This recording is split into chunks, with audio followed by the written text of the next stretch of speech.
ભરૂચ શહેરના અયોધ્યાનગરમાં સાધુ વેશ ધારણ કરીને આવેલા 4 થી 5 લોકોને સ્થાનિક લોકોએ ચોર સમજીને ઘેરી લઈને તપલી દાવ કર્યો હતો। જોકે તાત્કાલિક ભરૂચ શહેર એ ડિવિઝન પોલીસ સ્થળ ઉપર દોડી આવી તમામને પોલીસ મથકે લાવી અટકાયતી પગલાં લઈને કાયદેસરની કાર્યવાહી હાથ ધરવામાં આવી છે। ભરૂચ જિલ્લામાં થોડા સમયથી તસ્કરો ફરી રહ્યા હોવાના મેસેજો વાયરલ થયા હોય અનેક ગ્રામ્ય વિસ્તારોમાં લોકો રાત્રિ ચોકીદારી કરી રહ્યા છે।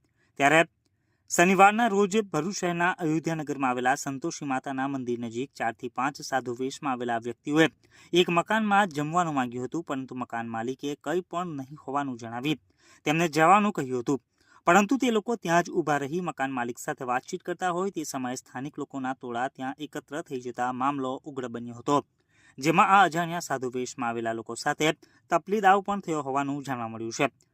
જોકે હાલમાં જિલ્લામાં ચાલી રહેલા માહોલને કારણે કોઈ જાગૃત નાગરિકે એ ડિવિઝન પોલીસ મથકમાં જાણ કરી દેતા પોલીસ કાફલો તાત્કાલિક સ્થળ ઉપર પહોંચી તમામ અજાણ્યા સાધુ વેશમાં આવેલા વ્યક્તિઓને એ ડિવિઝન પોલીસ મથકે લાવી અટકાયતી પગલાં લઈને તપાસ હાથ ધરી છે।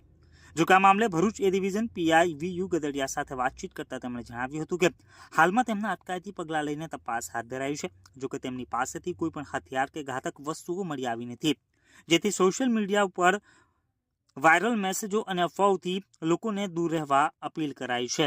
કંઈ પણ શંકાસ્પદ દેખાય તો પ્રથમ પોલીસને જાણ કરવા પણ અનુરોધ કરવામાં આવ્યો છે। સાંજે 4 કલાકે આ ઘટના સર્જાઈ હતી।